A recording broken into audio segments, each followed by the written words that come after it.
తెలంగాణ భవన్లో మీడియాతో chit chat చేశారు మాజీ మంత్రి కేటీఆర్. ఇవాళ నేను రాష్ట్రంలో ఉన్న 70 లక్షల మంది రైతులను అడుగుతున్నా, ఎవరెవరికైతే రైతు బంధు పడలేదో వాళ్ళని ఆలోచించమని అడుగుతున్నా. వీళ్ళని ఏ చెప్పుతోని కొట్టాలి, రైతు బంధు ఏ వాళ్ళని ఆలోచించమని అడుగుతున్నా. చెప్పుతోని కొడతారా, ఓటుతోని కొడతారా, మీ ఇష్టం. రైతు బంధు పథకం ఆపలే, ప్రతి సన్నాజోడు ఇంకా రైతు బంధు వేస్తలేడు అన్నట్టు. పోయిన సంవత్సరం మార్చి 31 వరకు కూడా ఆ సన్నాసుడు రైతు బంధు వేయలే. ఫిబ్రవరి ఆఖరి వరకు మొత్తం రైతు భరోసా పథకాన్ని వేసే బాధ్యత మనది. మీ అభిమానంతో ఫిబ్రవరి నెలాఖరు వరకు ఈ తెలంగాణ రాష్ట్రంలో ఉన్న 63 లక్షల రైతు కుటుంబాలకు మీ ద్వారా మాట ఇస్తున్నా, ఫిబ్రవరి ఆఖరి వరకు రైతు భరోసా ద్వారా మీ ఖాతాలలో నగదు బదిలీ చేసే బాధ్యత కాంగ్రెస్ పార్టీ తీసుకుంటుంది. కొత్త కాంగ్రెస్ ప్రభుత్వానికి కాస్త సమయం ఇవ్వాలని కేసీఆర్ చెప్పారు. బట్ అనేక విషయాల్లో కాంగ్రెస్ ప్రభుత్వం అడ్డగోలుగా నిర్ణయాలు తీసుకుంటోంది. అందుకే రాష్ట్ర బాగు కోసం తాము మాట్లాడుతున్నాము అన్నటువంటి మాట చెప్పారు. బీఆర్ఎస్ ప్రభుత్వం కొత్త సచివాలయం కడితే గగ్గోలు పెట్టింది. మరి కాంగ్రెస్ ఇప్పుడు కొత్త సీఎం క్యాంప్ ఆఫీస్ అండ్ కొత్త హైకోర్టు ఎట్లా కడుతున్నారని ఆయన క్వశ్చన్ చేశారు. ఇక సీఎం మారినప్పుడల్లా కొత్త క్యాంప్ ఆఫీసులు వస్తాయా అని కూడా ఆయన క్వశ్చన్ చేసినటువంటి సిచ్యువేషన్. సో తాము కట్టిన ప్రగతి భవన్లో ఉండొచ్చు కదా, ఆయన కావాలనే ఈగోతో డిప్యూటీ సీఎం భట్టీకి రేవంత్ రెడ్డి ఇచ్చారని సీరియస్ కామెంట్స్ అయితే చేశారు చిట్ చాట్లో. అయితే క్యాబినెట్లో చర్చించకుండానే రేవంత్ రెడ్డి నిర్ణయాలు తీసుకుంటున్నారు అన్నటువంటి మాట కూడా చెప్పారు. అండ్ అధికారంలోకి వచ్చిన 45 రోజుల్లో సీఎం రేవంత్ రెడ్డి సాధించింది ఏం లేదు, ఆయన ఏం సాధించారు అంటూ కూడా క్వశ్చన్ చేశారు. కాంగ్రెస్ పాలన ఢిల్లీ నుండే జరుగుతోంది, రైతు భరోసా స్టార్ట్ చేశామని దావోస్ పర్యటనలో రేవంత్ అబద్ధం చెప్పారు. తెలంగాణ రైతులకు సీఎం రేవంత్ రెడ్డి బహిరంగంగా క్షమాపణలు చెప్పాలి. రైతు బంధు వెయ్యలేదు, కేవలం 2 ఎకరాల వాళ్లకు మాత్రమే పడింది, మిగతా వాళ్ళ పరిస్థితి ఏంటి అంటూ కూడా ఆయన చిట్ చాట్లో క్వశ్చన్ చేశారు. సో కాంగ్రెస్ పార్టీకి ఒకవేళ నిజంగానే చిత్తశుద్ధి ఉంటే, ప్రేమ ఉంటే 100 రోజుల్లో హామీలను అమలు చేసి తీరాల్సిందే అంటూ కూడా మాట్లాడుకొచ్చినటువంటి సిచ్యువేషన్. 2 లక్షల రుణమాఫీ అన్నట్టు డిసెంబర్ 9 నాడు సోనియమ్మ జన్మదినం 2 లక్షల రుణమాఫీ. రైతులు మీరు పోయి ఉరుకురికి తెచ్చుకోండి, ఇప్పటిదాకా తీసుకోని వాళ్ళు ఉంటే డిసెంబర్ 8 దాకా ఓన్రి పోయి తెచ్చుకోండి, నేను సంతకం పెడతా అన్నాడు. డిసెంబర్ 9 పోయింది, జనవరి 9 పోయింది, ఫిబ్రవరి 9 వస్తుంది. చేస్తాడా? చేయడు, చేయ శాత కాదు. ఎందుకంటే గుంపు మేస్త్రి గారికి ఇదివరకు పనిచేసిన తెలివి లేదు. ఏదో ప్రతిపక్షంలో ఉన్నప్పుడు డైలాగులు కొట్టుకుంటూ అవతల పడ్డాడు. నోటికి ఎంత వస్తాను తొర్రుకుంటా, కేసీఆర్ మీద భూత పురాణం ప్రయోగించుకుంటా ఒర్రుకుంటా తిరిగిండు, ఒర్రుపోతాడు తప్ప ఆయనకి ఏం తెలియకేదో మాట్లాడిండు, ఫసాయించిండు. ఇలా కింద మీద పడతాడు.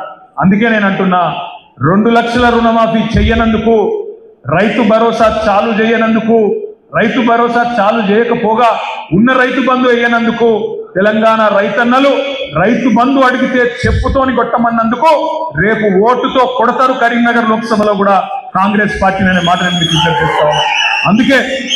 అందుకే నేను మీకు అనేది, ఈ ప్రభుత్వం 45 రోజులలోనే చాలా మందిని శత్రువులను చేసుకున్నది. 6.5 లక్షల మంది ఆటో డ్రైవర్లు వాళ్ళ కుటుంబాలు ఇవాళ రెక్కాడితే గాని డొక్కాడని జీవులు, వాళ్ళు మంట మీద ఉన్నారు. వాళ్ళు ఇలా ఎదురు చూస్తాండ్రు, ఎక్కడ దొరుకుతారు కాంగ్రెస్ వాళ్ళు.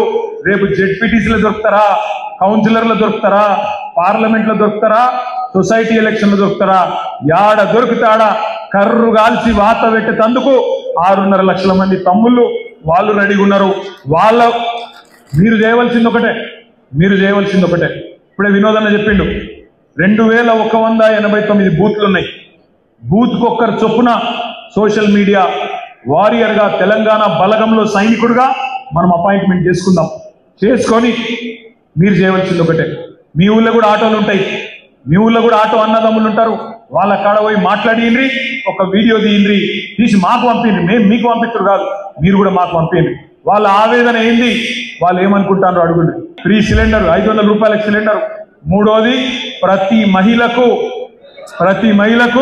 2500 రూపాయలు. మరి ప్రతి మహిళకు 2500 ఇస్తామని చెప్పి ఇంటింటికి గ్యారంటీ కార్డు ఇచ్చిండ్రు. ఆ గ్యారంటీ కార్డు మీద ప్రస్తుత ముఖ్యమంత్రి రేవంత్ రెడ్డి, ప్రస్తుత ఉప ముఖ్యమంత్రి బట్టి విక్రమార్క గారిద్దరు సంతకాలు పెట్టిండ్రు. నేను అడుగుతా ఉన్నా మిమ్మల్ని అందరినీ, రాష్ట్రంలో 1,57,00,000 మంది 18 ఏళ్ళు నిండిన మహిళలు ఉన్నారు. 1,57,00,000 మంది మహిళలు ఉన్నారు. మరి ప్రతి మహిళకి ఇస్తామని మీరే చెప్పిండ్రు. అలా రాసింది 420 పుస్తకంలో చూడండి. 420 పుస్తకంలో మహిళలకు ప్రతి నెల 2,500 భృతి అన్నారు. 1,57,00,000 మంది మహిళలకు ప్రతి నెల 2,500 ఇయ్యాల్సిందే. ఇక లోక్సభ ఎన్నికల్లో అయితే కాంగ్రెస్ బీజేపీల సత్తా ఏంటో ప్రజలు చూపిస్తారు. అండ్ అసెంబ్లీ ఎన్నికల్లో కేసీఆర్ను ఓడించి తప్పు చేశామని ఇప్పటికే ప్రజలు బాధపడుతున్నారు అంటూ కూడా ఆయన చిట్చాట్లో మాట్లాడినటువంటి సిచ్యువేషన్. అంతేకాదు కాంగ్రెస్ ప్రజాపాలనలో ప్రజాప్రతినిధులకు అవమానం జరుగుతోందని కూడా ఆయన కామెంట్ చేశారు. ఎన్నికలు నిర్వహించకపోతే సర్పంచుల పదవీ కాలం పొడిగించండి అని కూడా ఆయన కాంగ్రెస్ పార్టీకి చెప్పినటువంటి సిచ్యువేషన్. కొడంగల్ నియోజకవర్గంలో నిబంధనలకు విరుద్ధంగా సీఎం రేవంత్ రెడ్డి తమ్ముడు మండల సర్వసభ్య సమావేశంలో పాల్గొన్నారని ఆయన సీరియస్ కామెంట్స్ అయితే చేశారు. రేవంత్ రెడ్డి బ్రదర్ ఎవరైతే ఉన్నారో ఆయన ప్రోటోకాల్ నిబంధనలను తుంగలో తొక్కి ఒక గవర్నమెంట్ అఫీషియల్ దాంట్లో ఎట్లా పాల్గొంటారు అని కూడా క్వశ్చన్ చేశారు. అండ్ అసెంబ్లీలో జరిగిన సమావేశంలోనూ ఎలాంటి హోదా లేకుండానే రేవంత్ రెడ్డి తమ్ముడు పాల్గొన్నారు అని కూడా ఆయన గుర్తు చేసినటువంటి సిచ్యువేషన్. సో ఇవి రెండు కూడా serious allegations on Revanth Reddy brother. అఫీషియల్గా ఆయన ఎట్లా పాల్గొంటారు, ఆయన ఏ హోదాతోని పాల్గొంటున్నారు, ఆయన ఏ ప్రోటోకాల్ లేకుండానే ఆర్ ఏ పదవి లేకుండానే ఆయన ఎట్లా పాల్గొంటారు అని కూడా క్వశ్చన్ చేసినటువంటి సిచ్యువేషన్. సో ఇదంతా కాంగ్రెస్ కీలక నేతలు గుర్తుంచుకోవాలి. అంటే ఇవన్నీ జరుగుతున్నాయి, కాంగ్రెస్ నేతలు మీరు గమనిస్తున్నారా అన్నటువంటి మాట కూడా కేటీఆర్ చెప్పినటువంటి సిచ్యువేషన్. సో కాంగ్రెస్ బీజేపీలు డీప్ మ్యాచ్ ఫిక్సింగ్లో ఉన్నాయంటూ కూడా మాజీ మంత్రి బీఆర్ఎస్ వర్కింగ్ ప్రెసిడెంట్ కేటీఆర్ చాలా సీరియస్ కామెంట్స్ అయితే చేసినటువంటి సిచ్యువేషన్ కనిపిస్తోంది. బీఆర్ఎస్ నేతలు ఏం మాట్లాడినా గవర్నర్కు తప్పు కనిపించింది, కానీ కాంగ్రెస్ విషయంలో పూర్తిగా గవర్నర్ తమిళసై వాళ్ళకి అనుకూలంగా సానుకూలంగా స్పందించారు అన్నటువంటి విమర్శలు కూడా చేశారు. మనకు తెలుసు గవర్నర్ ఎట్లాంటి కామెంట్ చేశారో పాడి కౌశిక్ రెడ్డి మీద. అండ్ ఎమ్మెల్సీలు ఎవరైతే గవర్నర్ కోటాలో ఎమ్మెల్సీ క్యాండిడేట్స్ ఎవరైతే ఉన్నారో ఈరోజు ఫైనల్ చేసి ఆమోదం కూడా తెలిపింది. కాబట్టి టీఎస్పీఎస్సీ చైర్మన్ కావచ్చు, 2 ఎమ్మెల్సీ స్థానాలు కావచ్చు, గవర్నర్ ఆమోదం తెలిపారు. కాబట్టి ఇలాంటి వ్యాఖ్యలు చేసినట్టుగా స్పష్టంగా అర్థమవుతోంది. సో 2 ఎమ్మెల్యే కోటా ఎమ్మెల్సీ స్థానాలకు వేరువేరుగా నోటిఫికేషన్లు ఇచ్చి ఎమ్మెల్సీ స్థానాలు కాంగ్రెస్ పార్టీకి దక్కేలా చేశారు గవర్నర్ అన్నటువంటి అసహనాన్ని కూడా వ్యక్తం చేశారు కేటీఆర్. అండ్ తాము అనుభవం ఉన్న వారిని సలహాదారుగా నియమించుకుంటే గగ్గోలు పెట్టాడు రేవంత్ రెడ్డి. ఇప్పుడెలా రాజకీయ నాయకులను సలహాదారులుగా నియమించుకుంటున్నారు అన్నటువంటి సిచ్యువేషన్ ఆయన ప్రశ్నించారు కూడా. ఆయన పర్టికులర్గా ఒక పేరును ప్రస్తావించారు, వేం నరేందర్ రెడ్డి. సీఎం రేవంత్ రెడ్డికి ఏం సలహాలు ఇస్తారని ఆయనను నియమించుకున్నారు అని ఎద్దేవా కూడా చేశారు. సో కాంగ్రెస్ ప్రభుత్వం 5 ఏళ్ళు ఉంటుందా అనే అనుమానం కూడా ప్రజల్లో ఆల్రెడీ స్టార్ట్ అయిపోయింది అన్నటువంటి షాకింగ్ కామెంట్స్ కూడా చేశారు. రేవంత్ రెడ్డి 50 కోట్లు ఇచ్చి పీసీసీ తెచ్చుకున్నారు అని కోమటిరెడ్డి అనలేదా అని కాంగ్రెస్ పార్టీకి ఒక సీఎంను 5 సంవత్సరాలు కొనసాగించే చరిత్ర కూడా లేదు. సో 5 సంవత్సరాల పాటు ఒకే సీఎం ఉండడు అన్నటువంటి మాట ఆర్ అన్నటువంటి కామెంట్స్ కూడా చేసినటువంటి సిచ్యువేషన్. మా పోరాటం కాంగ్రెస్ ప్రభుత్వం 100 రోజుల్లో వాళ్ళు ఇచ్చినటువంటి హామీలు ఏవైతే ఉన్నాయో ఖచ్చితంగా నెరవేర్చాల్సిందే. అప్పటి వరకు మేము క్వశ్చన్ చేస్తూనే ఉంటాం. అవి 420 హామీలు అని మేము ఎప్పటి నుంచో చెప్తున్నాం. సో 420 హామీలు అమలు చేస్తారా లేదా అనే అంశం మీద అయితే ఆయన చాలా ఘాటైన వ్యాఖ్యలే చేశారు. సో కాంగ్రెస్ బీజేపీ కోఆర్డినేషన్ పర్ఫెక్ట్గా నడుస్తోంది ఇప్పుడున్నటువంటి సిస్టంలో ఆర్ ఇప్పుడున్నటువంటి పరిస్థితిలో అని స్పష్టంగా అర్థమవుతుంది అనే సీరియస్ కామెంట్స్ అయితే చేశారు. ఈ దేశం కోసం ప్రాణాలు ఇచ్చింది గాంధీ కుటుంబం. నేను అడుగుతున్న బీజేపీ నాయకులను, కాంగ్రెస్ దేశ స్వతంత్రం కోసం కొట్లాడిన రోజు మీరే పొయ్యిలో పడుతున్నారని నేను అడుగుతున్నా. ఇవాళ ఈ దేశ సమగ్రతను కాపాడడం కోసం ముస్కర్ల తుపాకీ కూటాలకు బలైపోయి మానవ బాంబుల పేల్చులో వీరు మరణం పొందినప్పుడు మీరంతా ఎక్కడున్నారు? మీ నాయకులు ఎవరైనా ఈ దేశం కోసం ప్రాణాలు ఇచ్చిందా అని బీజేపీ నాయకులను నేను అడుగుతున్నా. అట్లాంటి బీజేపీ ఇవాళ గాంధీ కుటుంబం మీద ఆరోపణలు చేస్తారు. సోనియా గాంధీ గారికి, రాహుల్ గాంధీ గారికి ఈడీ నోటీసులు, ఇన్కమ్ ట్యాక్స్ నోటీసులు, సిబిఐ కేసులు పెడుతున్నారు. నేను అడుగుతున్నా సోదరులారా, ఈ దేశంలో 3 తరాలు ప్రధానమంత్రిగా చేసిన జవహర్లాల్ నెహ్రూ, ఇందిరాగాంధీ, రాజీవ్ గాంధీ ఈ దేశ ప్రధానమంత్రిగా చేస్తే ఇవాళ ఉండడానికి సొంత ఇల్లు లేని కుటుంబం ఏదైతే ఉందో అది గాంధీ కుటుంబం. వాళ్ళగా అవినీతి మరకలు అంటించే ప్రయత్నం అని నేను అడుగుతున్నా. ఉండడానికి ఇల్లు లేని వాళ్లకు సొమ్ము సంపాదించుకోవాలన్న ఆలోచన ఎందుకుంటది? దేశం కోసం ప్రాణాలు ఇచ్చిన గాంధీ కుటుంబాన్ని ఇవాళ మోడీ ప్రభుత్వం అక్రమ కేసులు పెడుతుంటే నేను అడుగుతున్న ఈ దేశ పౌరులను, నేను అడుగుతున్న మా మిత్రులను, తెలంగాణ బిడ్డల్ని, మన తెలంగాణ రాష్ట్రం ఇచ్చిన గాంధీ కుటుంబాన్ని మోడీ అవమానిస్తుంటే ఆ మోడీ పార్టీని ఈ తెలంగాణ గడ్డ మీద గెలవనిద్దామా, పొందబెట్టమా? మీరు ఇవాళ ఆలోచన చెయ్యండి మిత్రులారా. ఇవాళ మన యుద్ధం దేశంలో మోడీతోనైతే సందర్భ సడమియాక బిల్లా రంగాలు ఇవాళ ఊరూరు తిరుగుతున్నారు. 10 ఏళ్ళు మేము అధికారంలో ఉన్నాం, మిమ్మల్ని దోచుకున్నాం, మిమ్మల్ని అవమానించినాం, మమ్మల్ని మన్నించండి అని నేను చెప్పదలుచుకున్నా. 100 ఎలుకలు తిన్న పిల్లంట తీర్థయాత్రలు పోయిందంట, అయ్యా నా తప్పైంది మన్నించండి అని. ఇవాళ బిల్లా రంగాలు చాలా శోభరాజు ఇంట్లో వండుకుంటే ఉత్తగా వండుకోలే టీఆర్ఎస్. మొన్న జరిగిన ఎన్నికలన్నా బోర్డు మొక్కలేసి బొక్కలు మీరు ఇరగొట్టే టీఆర్ఎస్ వాళ్ళు పోయి బోర్లో వండుకున్నారు. ఇవాళ ఓడిపోయి సిగ్గు లేకుండా మళ్లీ వీధుల్లోకి వచ్చి కాంగ్రెస్ పార్టీ ఇచ్చిన హామీలు అమలు చేయలేదని అంటారు. నేను అడుగుతున్నా, మనం వచ్చి సరిగ్గా 50 రోజులు కాలే. ఎన్నికలకు వెళ్ళినప్పుడు ఏం చెప్పినాం మిత్రమా? నేను ఎన్నికల ప్రచారంలో ప్రతి సభలో చెప్పినా ఖచ్చితంగా డిసెంబర్ 9, 2023 నాడు ఇందిరమ్మ రాజ్యం ఏర్పడుతుంది, ఎల్బీ స్టేడియంలో ప్రమాణ స్వీకారం చేస్తాం, సోనియమ్మ వస్తుందని, సోనియమ్మ సమక్షంలో ఇక్కడనే ప్రభుత్వాన్ని ఏర్పాటు చేస్తామని చెప్పిన మాట నిలబెట్టుకున్నామా మనం?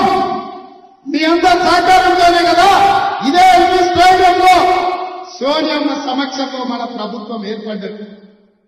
ప్రభుత్వం ఏర్పడ్డాక 100 రోజుల్లో మన హామీలు అమలు చేస్తామన్నాం.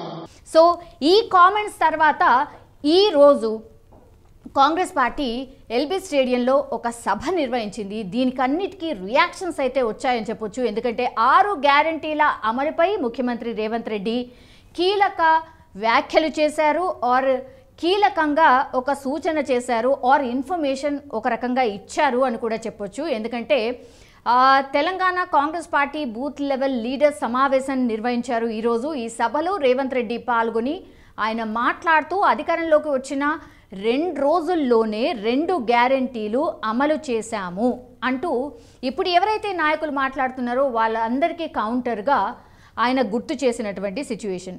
జస్ట్ 2 రోజుల్లోనే 2 గ్యారంటీలు అమలు చేసి చూపించాం. అండ్ ఫిబ్రవరి 2వ వారంలో మరో 2 గ్యారంటీలు అమలు చేస్తామని కూడా ఆయన ఈరోజు సభాముఖంగా అనౌన్స్ చేశారు. అంతేకాదు ఫిబ్రవరి నెలాఖరు వరకు రైతు భరోసా ద్వారా నగదు కూడా అందిస్తామని కూడా ఆయన హామీ ఇచ్చినటువంటి సిచ్యువేషన్. చాలా మంది క్వశ్చన్ చేస్తున్నారు, రైతు భరోసా ఆర్ రైతు బంధు అనేటువంటిది రైతు భరోసాగా మారింది కాబట్టి రైతు బంధు ఎప్పుడు వేస్తారు? ఎందుకంటే 2 ఎకరాల వాళ్లకు మాత్రమే రైతు బంధు అందింది. సో మిగతా వాటికి ఎప్పుడు అందిస్తారు అన్నటువంటిది రైతులు క్వశ్చన్ చేస్తున్నారు. మీడియాలో కథనాలు వస్తున్నాయి. కాబట్టి ఇది నెగిటివ్ ఎక్కడ అవుతుందా అన్నటువంటి సిచ్యువేషన్లో ఈరోజు రేవంత్ రెడ్డి ఒక క్లారిటీ అయితే ఇచ్చేశారు. అన్ని ఏవైతే పేమెంట్స్ ఉన్నాయో అవన్నీ కూడా పక్కన పెట్టేసి ఫస్ట్ రైతుల ఖాతాలో రైతు భరోసా అని మనం ఏదైతే ప్రామిస్ చేశామో అవన్నీ కూడా వేస్తూ వెళ్ళండి అన్నటువంటిది అధికారులకు కూడా ఒక ఆదేశం అయితే జారీ చేశారు. అండ్ ఈరోజు సభలో కూడా అదే చెప్పారు. అయితే ఆల్రెడీ 1 and 2 ఎకర్ల వాళ్ళకి ఆల్రెడీ పడింది. బట్ 5 ఎకరాల వాళ్లకు రైతులందరికీ కూడా ఈ ఫిబ్రవరి నెలాఖరు వరకు పూర్తిగా అందజేస్తాము అన్నటువంటి ప్రామిస్ని ఈరోజు స్పష్టంగా సభలో రేవంత్ రెడ్డి చెప్పిన సిచ్యువేషన్. సో పదే బీఆర్ఎస్ నేతలు చేస్తున్న మేస్త్రీ కామెంట్స్పై కూడా రేవంత్ ఘాటుగానే రియాక్ట్ అయ్యారు అని చెప్పొచ్చు. ఎందుకంటే అవును, నేను మేస్త్రీనే, తెలంగాణను పునర్నిర్మించే మేస్త్రీని అని కూడా ఆ కీలక వ్యాఖ్యలు చేశారు. ఆర్ కౌంటర్గా ఆయన వ్యాఖ్యలు చేశారని కూడా చెప్పొచ్చు. అండ్ వచ్చే పార్లమెంట్ ఎన్నికల్లో మోడీని ఓడించి రాహుల్ గాంధీని ప్రధాని చేయాలని కూడా కార్యకర్తలందరినీ ఉద్దేశించి ఆయన ప్రసంగిస్తూ చెప్పినటువంటి సిచ్యువేషన్. ఆ విధంగా సంక్షోభంలో ఉన్న ఈ దేశానికి బలమైన నాయకత్వాన్ని అందించి ప్రధానమంత్రి రాష్ట్రపతి పదవులను త్యాగం చేసి ఈ దేశాన్ని మళ్లీ శత్రు దుర్భేద్యమైన దేశంగా శ్రీమతి సోనియా గాంధీ గారు తీర్చిదిద్దారు. వారి స్ఫూర్తితోనే 2004లో రాహుల్ గాంధీ గారు ఎంపీ అయ్యారు. నేను అడుగుతున్న మిత్రులారా, చాలా మంది మొదటిసారి ఎమ్మెల్యేలు అయినప్పుడే 6 నెలలు తిరగకముందే నన్ను ఎవరు మంత్రి చేస్తలేరు, నన్ను ఎందుకు ముఖ్యమంత్రి చేస్తలేరు అని అడిగే రోజులు. కానీ 2004లో 2009లో 10 సంవత్సరాలు కాంగ్రెస్ పార్టీ అధికారంలో ఉంటే రాహుల్ గాంధీ గారు మంత్రి గాని, ప్రధానమంత్రి గాని, రాష్ట్రపతి పదవి గాని అడగలేదు. పదవులు త్యాగం చేసి ప్రజలలో ఉండి ప్రజల తరఫున కొట్లాడి మేధావి అయిన మన్మోహన్ సింగ్ను ప్రధానమంత్రిని చేసిండ్రు, ప్రణబ్ ముఖర్జీని రాష్ట్రపతిని చేసిండ్రు. త్యాగం అంటే రాహుల్ గాంధీది, త్యాగం అంటే సోనియా గాంధీది, మరణం అంటే వీర మరణం అంటే రాజీవ్ గాంధీది. ఈ దేశం కోసం ప్రాణాలు ఇవ్వడం అంటే, రక్తం దారవేయడం అంటే అది ఇందిరమ్మ త్యాగం. త్యాగం అంటే మేము, త్యాగం అంటే మా నాయకులు. ఈ దేశం కోసం ప్రాణాలు అర్పించిన పార్టీ కాంగ్రెస్ పార్టీ. ఈ దేశానికి స్వతంత్రం ఇచ్చిన పార్టీ కాంగ్రెస్ పార్టీ. 4 కోట్ల తెలంగాణ ప్రజలకు తెలంగాణ ఇచ్చిన పార్టీ కాంగ్రెస్ పార్టీ. నేను అడుగుతున్న మిత్రులారా, ఇవాళ భారతీయ జనతా పార్టీ నాయకులు మాట్లాడుతున్నారు, అఖండ భారత్ అంటున్నారు. అఖండ భారత్ కోసం 100 కోట్ల ప్రజల కోసం స్వతంత్రం కోసం ప్రాణాలు ఇచ్చినప్పుడు మీ దగ్గర ఉన్న నరేంద్ర మోడీ మీరు కాదు కదా, కనీసం మీ పెప్పుడు పుట్టారా ఈ దేశం కోసం త్యాగం చేసిందా అని నేను అడుగుతున్నా. ఈ దేశ స్వతంత్రం కోసం కొట్లాడింది కాంగ్రెస్, ఈ దేశానికి స్వతంత్రం తెచ్చింది కాంగ్రెస్, ఈ దేశం కోసం ప్రాణాలు ఇచ్చింది గాంధీ కుటుంబం. నేను అడుగుతున్న బీజేపీ నాయకుల 18 ఏళ్లకే ఓటు అండ్ యువత కంప్యూటర్లు పరిచయం చేసింది రాజీవ్ గాంధీనే అన్నారు. అండ్ కాంగ్రెస్ దేశం కోసం పోరాటం చేసినప్పుడల్లా ఈ బీజేపీ పార్టీ ఎక్కడ ఉందో ఒకసారి గుర్తు చేసుకోవాలి అన్నటువంటి వ్యాఖ్యలు కూడా చేశారు. మీ నాయకులు ఎవరైనా దేశం కోసం ప్రాణాలు ఇచ్చారా అని కూడా సీఎం రేవంత్ రెడ్డి క్వశ్చన్ చేసినటువంటి సిచ్యువేషన్. ఈ దేశం కోసం బీజేపీ చేసిన త్యాగాలు ఏంటో చెప్పాలని కూడా డిమాండ్ చేశారు. సో బీజేపీ నాయకులకు, బీఆర్ఎస్ నాయకులకు అందరికీ కౌంటర్గా ఈరోజు సీఎం రేవంత్ రెడ్డి మాట్లాడినటువంటి సిచ్యువేషన్ అయితే మనకు కనిపిస్తోంది. సో ఎప్పుడైతే మార్చిలో బీఆర్ఎస్ పార్టీ అంటే అధికారంలోకి రాకంటే ముందు బీఆర్ఎస్ పార్టీ మార్చిలో మేము రైతు బంధు డబ్బులు వేస్తాము అన్నటువంటి మాట ఇచ్చింది. బట్ అది నెరవేర్చకపోగా ఇప్పుడు మేము వచ్చిన తర్వాత పూర్తిగా ఖజానాను ఖాళీ చేసి ఇప్పుడు అమలు చేయండి, ఎప్పటి నుంచి అమలు చేస్తారు అని ఎలా అడుగుతారు అన్నటువంటి మాట కూడా అడగడం జరిగింది. సో ఒక రకంగా బీఆర్ఎస్ వర్సెస్ కాంగ్రెస్ పార్టీగా మారిపోయింది అని చెప్పొచ్చు. దావోస్ పర్యటన నుంచి మొదలైనటువంటిది ఈ రోజు వరకు కూడా ఇంకా కూడా మాటల యుద్ధం కొనసాగుతూనే ఉంది. సో అన్ని అంశాలని టచ్ చేస్తున్నారు. అన్నిటికీ అంటే బీఆర్ఎస్ ఒకవేళ మాట్లాడితే కాంగ్రెస్ కౌంటర్ ఇస్తోంది, కాంగ్రెస్ ఒకవేళ మాట్లాడితే బీఆర్ఎస్ కౌంటర్ ఇస్తోంది. మరి ఇది ఎక్కడి వరకు దారి తీస్తుంది? కానీ ఒకటి, అమలు చేసే హామీలు ఏవైతే ప్రామిసెస్ చేశారో అందరు ఎదురు చూస్తున్నారు ఎప్పటి వరకు వస్తాయి అన్నటువంటిది.